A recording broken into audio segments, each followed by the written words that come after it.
Bien, pues una vez más, ya estamos con todos ustedes aquí en nuestro programa La Alquería. No sé si ustedes vieron el programa de la semana pasada, pero este, en el que estamos inmersos desde ya, es la cuarta parte de lo que es el trazado que hemos querido hacer para todos ustedes.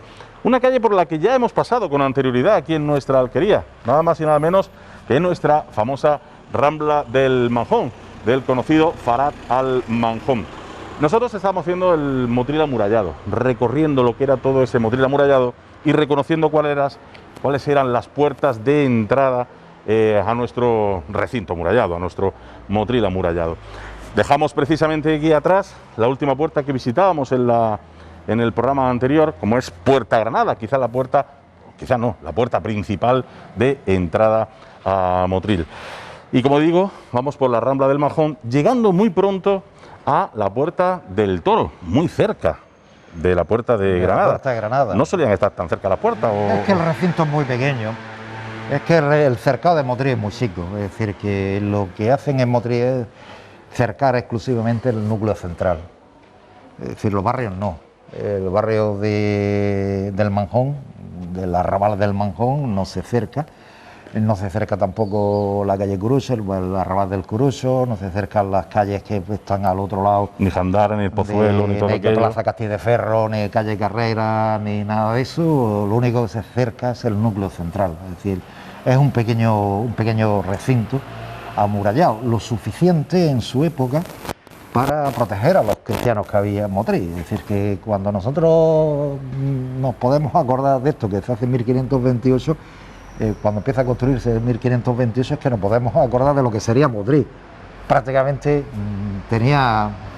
podía tener 600, 700, 800 habitantes, no tendría mucho más. Es decir, que sería una población, incluso si nos apuramos, sobre 1200 habitantes, si nos apuramos mucho a saber más o menos, ¿no? Y la cifra no sabemos muy bien, pero por ahí, como lo dicen en vecinos, no dicen tiene 400 vecinos, pues 400 por 3, 4 por 3, 12. ¿Y ahí se cuenta también a los militares o solo a los vecinos? No, a los vecinos, los que estaban avecindados en Motril, es decir, los que tenían carta de vecindad. Los militares, algunos tenían carta de vecindad, por ejemplo los Grillos, ¿no? Que todavía queda el apellido en Motril. Sí. Que sí que estaban avecindados en Motril. Muchos de los militares se avecindaban en Motril, pero muchos de ellos eran por población que estaban en Motril destinados momentáneamente, ¿no? Pero sí que para hacerse vecino de Motril tenía que tener carta de vecindad, tenía que solicitarlo al ayuntamiento, el ayuntamiento darte el privilegio de ser vecino de Motril, porque era un privilegio, porque el vecino de Motril estaba exento de pagar el impuesto de alcabalas, que era el IVA de aquella época, el impuesto de tercia, es decir, que tenía algunas ventajas, ¿no?, ser vecino de Motril. Y entonces, pues sobre eso, lo que pensamos es que el recinto es muy pequeño, es decir, que tampoco hay ninguna gran torre, no hay ninguna construcción. Es verdad que la iglesia mayor sí que estaba protegida por torres, y como decíamos antes, pero el resto no, el resto está una cerca y para usted de contar, y alguna torre pues en la esquina del patio de los Agustinos, en la calle La Muralla, y poco más. Es decir, las puertas que estaban, pero ni siquiera la Puerta de Granada tenía torre de defensa, ni esta tampoco tenía torre de defensa. En esta calle de Farhat al Manjón, la calle del Farhat al Manjón, el barrio de Farhat al Manjón, pues era casamuro, por lo tanto no había ningún tipo de muralla, es decir, no debieron tener el dinero suficiente, como decíamos, para terminar esta muralla. Incluso el Postigo del Toro, o Puerta del Toro, pues se le llama así, se ve claramente el cerramiento, ¿no?, cómo se cierra. En la entrada ya, señor de Y Funes, está ¿no? modificada, es decir, que esta esquina se modificó en el siglo XIX, porque la entrada debería ser más estrecha todavía, ¿no?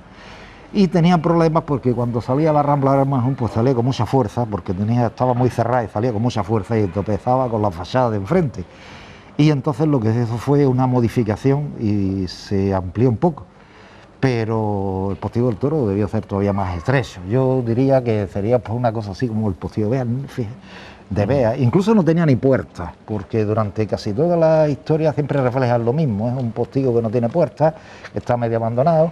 Se llama del Toro por uno de los vecinos que vivía ahí, que era precisamente repoblador de Motril, en 1510, que vivía aquí, del Toro se llamaba de apellido, y entonces pues vivía aquí cerca, seguramente viviría aquí cerca, pues postigo del vecino, pues como casi todas las calles tienen nombre de quien lo habita, y este pues sería el postigo de Pedro del Toro. Pedro del Toro. Que vivía aquí, y ya está. Es decir, que seguramente pues esto era, y se ve claramente como todavía, a pesar de la modificación del urbanismo que hubo en el siglo XIX, cuando se modifica un poco esto y se amplía un poco, pero se ve cómo se cierra la calle perfectamente y cómo estamos hablando de una zona defensiva.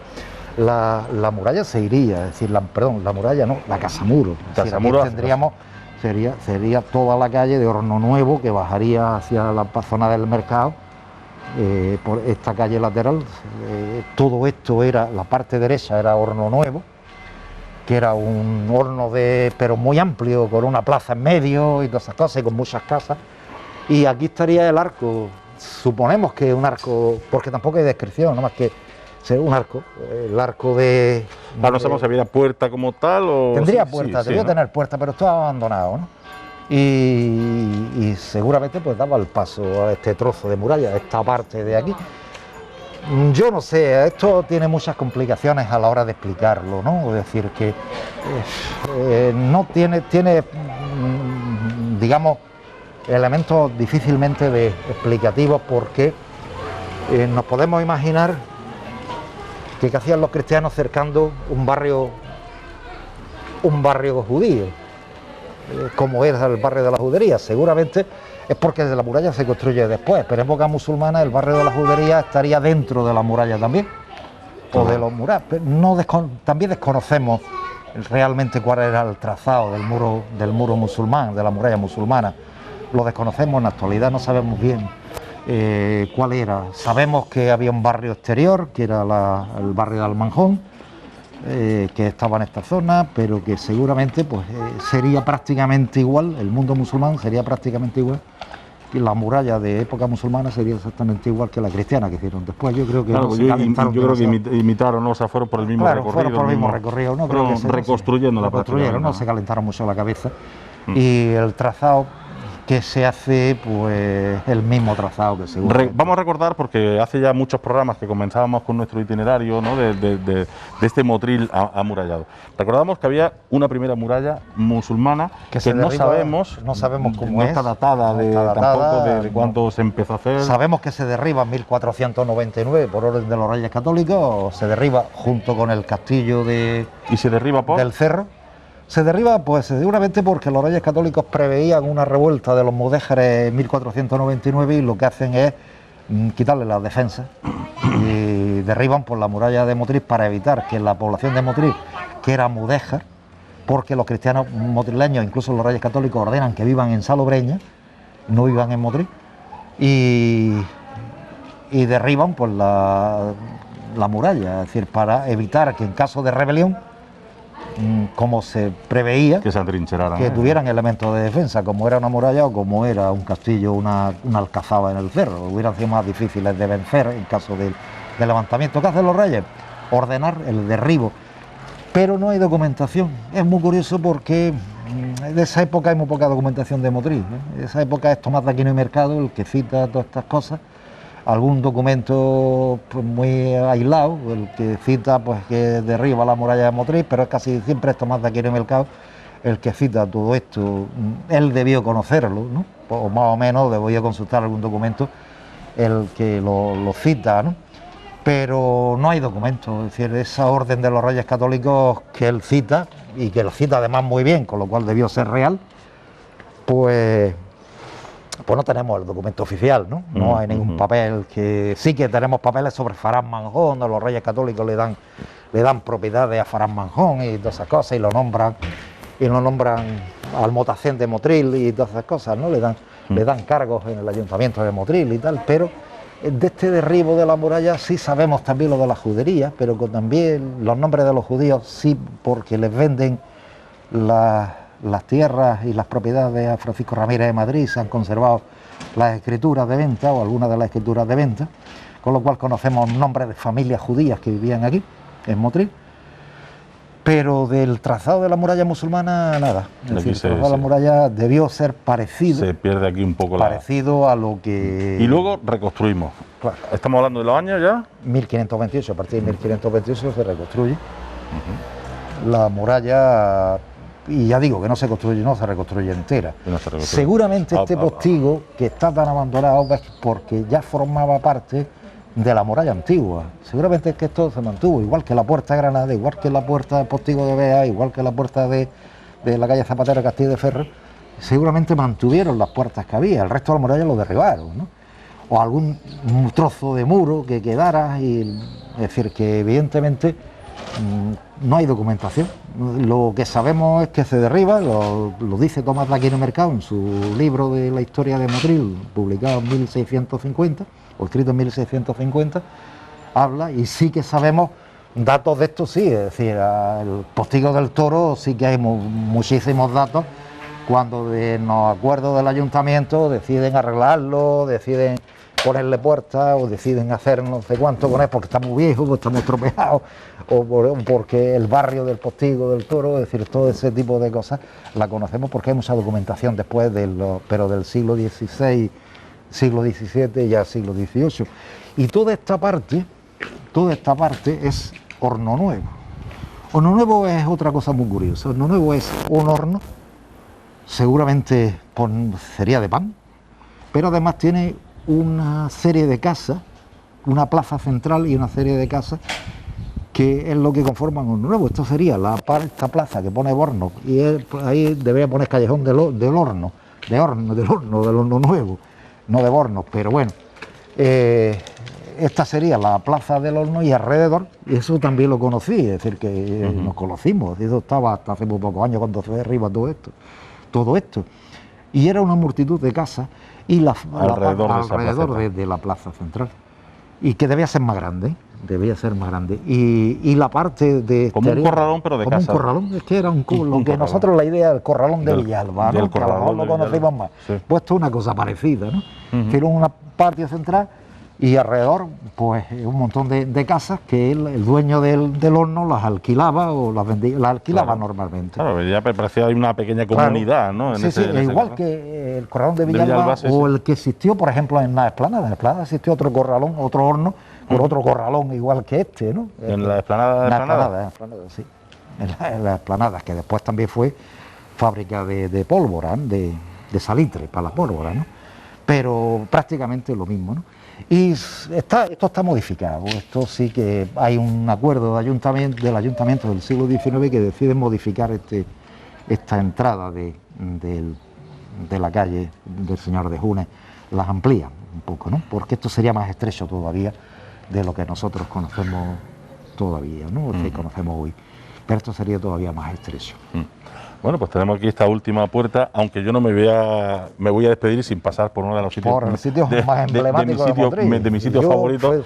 Favorito de casi todo el mundo del Motril que empezamos a descubrir. Porque también esto puede ser una de las partes más antiguas, ¿no? Bueno, yo diría una parte más antigua de Motril, es un adarve clarísimo, ¿no? Este es un adarve protegido para tomar agua de la acequia y seguramente pues sería claro, precisamente donde estaba esa muralla y para atravesarla terminaba nada, no se podía atravesar. Había un pequeño portalón de este tamaño, 50-60 centímetros de altura, para tomar agua de la acequia en caso de asedio. Lo que no me explico es las modificaciones arquitectónicas a veces, ¿no? Bueno, pues se hicieron, pero sí que es verdad que este es un adarve, uno de los pasos más curiosos del Motril de aquella época, y se ha conservado una semibóveda muy curiosa del paso. Siempre estuvo muy abandonado. Había una taberna famosa aquí, que era muy famosa en esta esquina, y se ha conservado, y es una de las zonas posiblemente defensiva también. Es decir, que esto sería también más estrecho, ¿no? Es decir, esto sería bastante más estrecho, pero le da una zona que le da pues mucha sensación de antigüedad todavía, claro, porque ha mantenido pues algunas de las casas, la calle Ruiz, estas casas que todavía se han mantenido, la casa de correos que decíamos, la plaza del Correo Viejo, que parece que es una cosa muy grande, pero una cosa muy chica, pero indudablemente sí que tiene todavía un poco de sabor del Motril que hoy no existe, ¿no? Que existe pues en la fotografía y en la imaginación de los que lo vivimos. Sí, y pero que muchas veces no nos cuesta tanto trabajo si nos venimos aquí, hacemos ese ejercicio que siempre nosotros presumimos de ello, de cuando uno se mete por los San José Bajo, etcétera, las calles están estrechitas, en recovecos, como parece un laberinto, ¿no? Un pequeño laberinto, y era típico. Yo te invitaría a pasar precisamente por el Adarve y finalizamos precisamente donde comenzábamos nuestro incluso estos recorrido. escalones yo creo que son hasta los originales, ¿no? Es decir, que si no se ha modificado mucho, pues casi estaríamos... Sí, puede ser, ¿no? Porque además tenemos aquí este tipo de piedra. Se ha arreglado, evidentemente, ¿no? Adecentado un poco, pero utilizando a lo mejor. Lo curioso es que esto se podría rehabilitar hoy en día, ¿no? Como hay fotos por poner el arco y de entradas a la Adarve, al paso cubierto de Horno Nuevo. ¿Por qué Horno Nuevo? Si no estaba Horno Nuevo aquí, yo no sé, se ha llamado siempre así. Pero Horno Nuevo era a partir de estas casas para allá, ¿no? Es decir, es de lo que nosotros... Bueno, si eso era el horno, pues... Es que el horno estaba de aquí para allá, era esta parte, ¿no? Esta parte era un adarve cubierto que seguramente viviría gente y que indudablemente pues ha conservado un poco el sabor, aunque se ha modificado, las obras posteriores se ha tirado, pero sí que tiene cierto sabor a la antigüedad de Motril, porque ha conservado todavía algunos de los elementos arquitectónicos de esta zona, muy poco, pero bueno, es muy curioso todavía el arco tan bajito, es decir, que es un arco muy poco, es decir, esto no es para pasar ni caballería, ni gente, esto es un arco de pasar de paso para la acequia, que quizás pues se tenía que haber terminado de abrir y haberlo dejado ladrillo. Claro, dejar completo, todo el ladrillo visto, ¿no? Fijaros, la construcción del arco es muy austera, muy simple. Es un arco de ladrillo con mezcla y poco más, ¿no? Es decir, no hay decoración de ningún tipo ni nada por el estilo, porque lo que importa es la utilidad y esto no es la decoración de nada, ¿no? Esto no se decora, esto es un paso de utilidad exclusivamente para tomar agua de la acequia, porque además la bóveda se ve, ¿no? Se ve casi al completo, ¿no? Es decir, que media bóveda que cubriría las casas de la parte superior, el paso muy estrechito, como siempre, y si nos damos cuenta cómo está planteado en zigzag también. ¿Para qué? Pues para lo mismo que decíamos en la calle de Comedia, decíamos, para evitar en caso de que entraran por aquí, pues el poderlo defender en las esquinas, ¿no? Que es lo que hacía. Y esta es la estructura. Viga de madera que está protegiendo, seguramente sosteniendo el edificio, y un típico tejado de cañavera, que era lo que se hacía en madera y cañavera que se hacía en la época, ¿no? Que era muy curioso en la época. Y este paso estaba cubierto hasta la acequia, es decir, que hoy está hasta aquí nada más. Claro, salíamos aquí ya a la acequia para poder aprovisionarnos de agua. Pero es que esta calle también estaría cubierta, todo estaría cubierto justo hasta la acequia. ¿Ah, sí? Sí, esto estaría cubierto en su día, ¿no? Sí, incluso en el plano de Mados de 1845 se ve cubierto, está cubierto entero. No está descubierto, está tapado. Es decir, justo a la acequia que está ahí, había un portalón donde tomaban agua, pero todo esto estaría entero cerrado, ¿no? Esto estaría cubierto en bóveda. Y él lo dice, paso cubierto de Horno Nuevo. El paso cubierto, todo era cubierto para que los motrileños en caso de asedio pues no tuvieran problemas de ser atacados. Claro, pues si estábamos atrincherados, tenemos que salir a coger agua y rápidamente entrar de nuevo, ¿no? Si no tenía agua estaba vendida, es decir, era la muerte el caso de asedio, no tener agua, y Motril no tiene agua. Claro. Motril, la única toma de agua que tiene es la acequia, es donde se surtía. Es verdad que en otras épocas, por ejemplo, en el convento de capuchinos tenía agua porque traían el agua desde la Nacla hasta el convento de capuchinos y de camino aprovecharon para poner una fuente. Otra fuente que pusieron en la plaza de Burgos, en la plaza Burgos, también la traen seguramente desde la fuente del Macerol en la Angustia y traen agua hasta el centro de Motril, pero muy poca. La mayor parte del agua de Motril se resuelve en el siglo XIX, bien entrado en el siglo XIX, cuando ya se establece el canal de aguas potables que trae el agua desde la Fuente del Muerto, de la Fuente de Don Alonso, hasta Motril. La Fuente del Muerto es... Fuente del Muerto, Fuente de Don Alonso, en el río Guadalfeo. Hacen el canal de aguas potables, que es el que, pero siempre antes de hacer canal de aguas potables, que es del siglo XIX, que se municipaliza en 1927, estamos hablando de una fecha tardía. Ya hace 3 días. Hace 3 días. Es decir, que los motrileños la única fuente de agua que tienen es la acequia. O toman agua de la acequia o no hay nada. En Motril era muy típico los aguadores, es decir, tomaban del agua acequia y vendían con burros cargados a la espalda, iban vendiendo agua por Motril. Pero las casas no tenían agua. Las casas ricas, las casas poderosas, sí que hacían sus aljibes.